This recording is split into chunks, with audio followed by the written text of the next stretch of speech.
Salut à tous et bienvenue dans le top 11 des pasteurs africains qui font des pratiques de fétiche vaudou. Encore appelée la magie noire, pour avoir des pouvoirs surnaturels, notamment des visions.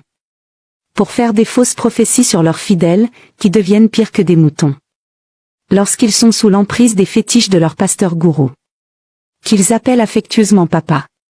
Ces pasteurs ont atteint le sommet dans l'art du mensonge et du foutage de gueule. Jusqu'au point de faire des faux miracles, en public sans aucune gêne. Sans oublier les rapports intimes, qu'ils entretiennent avec les sœurs en Christ. Surtout celles qui sont mariées, car ces pasteurs aiment tout ce qui est interdit. Restez jusqu'à la fin pour connaître tous les pasteurs qui font les fétiches vaudous pour avoir l'onction. Numéro 11. Joël Francis Tatou. Le célèbre pasteur congolais, qui est marié à une vendeuse de piments. Tellement qu'il est complexé par son teint. Joël Tatou fait des partous avec sa femme et ses amis. Il la couche dans tous ses trous. Regardez sa bouche, vous imaginez bien ce qu'elle suce à longueur de journée. Joël Tatou a fait des fétiches pour avoir la vision, et l'onction mystique, qu'il fait. Croire à ses fidèles que c'est une onction divine. Il est devenu pasteur rien que pour se faire de l'argent, c'est la raison pour laquelle il multiplie les séminaires à travers le monde. En réalité son église est pour lui, une grande société qui lui permet d'amasser de l'argent. Il fait coucher sa femme avec des richissimes hommes d'affaires, qui lui payent jusqu'à plus de 15 000 $, pour défoncer sa femme. Joël Tatou fait payer à ses fidèles, 500 $, pour un entretien de 30 minutes. Soit 325 000 francs. Comme d'après lui, c'est lui qui détient les clés du paradis. Numéro 10. Makosso Camille. Le célèbre pasteur marmailleur, encore appelé le général Makosso. Franchement, les personnes qui sont convaincues que le général Makosso est un vrai pasteur n'ont vraiment pas toute leur tête. Car tous ses faits et gestes prouvent à suffisance qu'il n'est pas un homme de Dieu. Mais tout le contraire. Un homme de Dieu ne peut pas passer ses journées à dire des grossièretés en longueur de journée sur Facebook. Notamment, Mercon. Le général Makosso a sacrifié sa femme Tatiana. Dans le but d'avoir plus de pouvoir mystique. Makosso couche également avec sa première fille Kim Makosso. Pour absorber ses chances.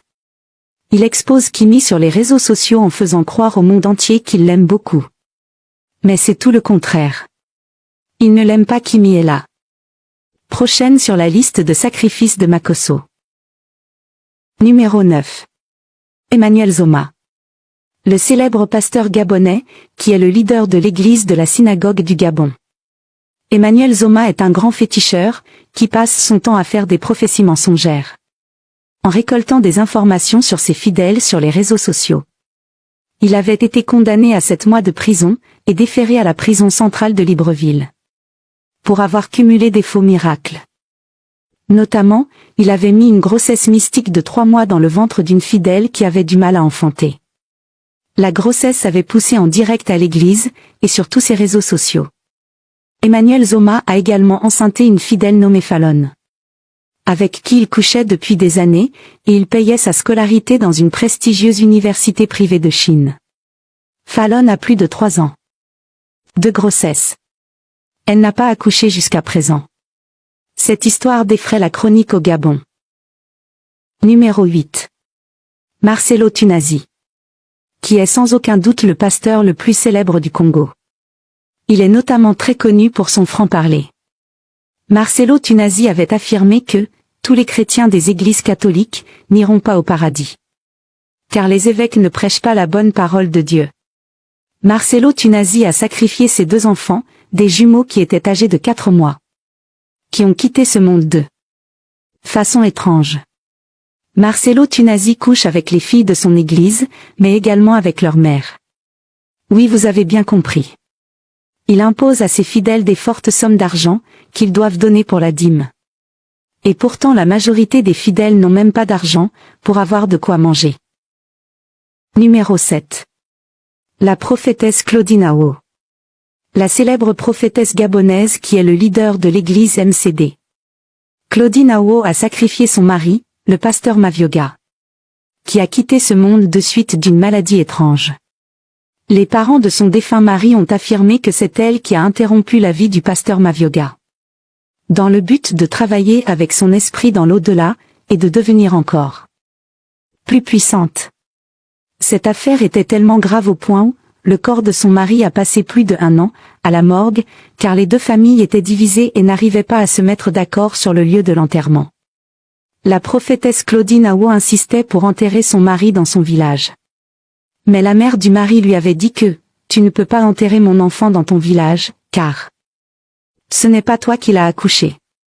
Le jour de l'enterrement, les deux familles se sont battues au cimetière, au point où les policiers ont dû intervenir, comme dans les films nigérians. Numéro 6. Denny Lessi. Le célèbre pasteur congolais, qui a le teint d'un caméléon, tellement qu'il a frotté le kwasa.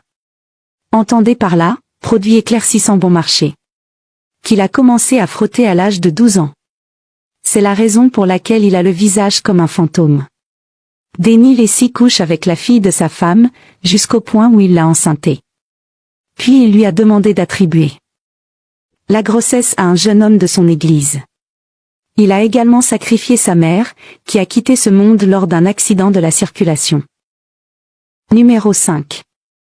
Moïse Billet. Le célèbre pasteur et chanteur gospel congolais, qui fait très souvent sujet des polémiques, notamment pour avoir fait une sextape, d'une partouze avec 4 de ses fidèles. Des choristes de surcroît. Moïse Billet a également couché avec 2 des femmes, de ses collègues pasteurs. Sans oublier qu'il a sacrifié son père, pour le succéder en tant que pasteur héritier. Car pour eux, l'Église n'est rien d'autre qu'un business. Numéro 4. Mohamed Sanogo, qui est le pasteur le plus célèbre de la Côte d'Ivoire. Il est le rival, et le concurrent direct du général Makosso. Car Mohamed Sanogo estime que Makosso lui a pris plus de la moitié de ses clients. Enfin, de ses fidèles. Mohamed Sanogo a une fosse septique derrière sa maison, dans laquelle il a enterré les personnes qu'il a sacrifiées. Il a interdit à ses enfants de rester dans la cour à partir de 18 heures. Car les esprits de ces fétiches se réveillent, à 18 heures. Numéro 3. Pasteur Louis Badiga. Le célèbre pasteur gabonais qui est le leader de l'église Shekinah. Louis Badiga est l'un des précurseurs des fausses prophéties, et des faux miracles au Gabon. Il est à l'origine de la séparation de plusieurs couples. Notamment pour avoir affirmé que des femmes avaient fétiché leur mari. Ou le contraire, il a toujours imposé à ses fidèles de lui donner plus de la moitié de leur salaire, en affirmant que Dieu va leur récompenser à la hauteur de ce qu'ils donnent. Numéro 2. Mike Kalambaye. Le célèbre pasteur et chanteur gospel congolais, qui est aussi bien connu pour ses belles louanges, que pour ses faits divers rocambolesques, dignes d'un film d'un pasteur qui se fout de la gueule de Dieu. En effet, Mike Kalambaye levait la main sur son ex-femme Péniel, qui avait porté plainte et demandé le divorce. Mike Kalambaye avait également couché une chanteuse chrétienne congolaise qui vit aux États-Unis. Par le trou du derrière, en lui frottant un lubrifiant mentholé, qui lui a chauffé le trou. Numéro 1. Emmanuel Timi Joshua. Le célèbre pasteur nigérian, qui est sans aucun doute considéré comme le plus grand prophète que l'Afrique ait connu. Les fétiches d'Emmanuel Timi Joshua étaient tellement forts, au point où ses fidèles étaient convaincus qu'il était Dieu. Car ils avaient même remplacé la photo de Dieu, par celle de Emmanuel Timi Joshua. Ils connaissaient le jour de sa mort. Son féticheur lui avait dit le jour de sa fin. Alors Timi Joshua avait creusé sa tombe, lui-même derrière sa maison avant de quitter ce monde. Que pensez-vous de cette vidéo? Dites-le moi en commentaire. Abonnez-vous, et partagez la vidéo s'il vous plaît.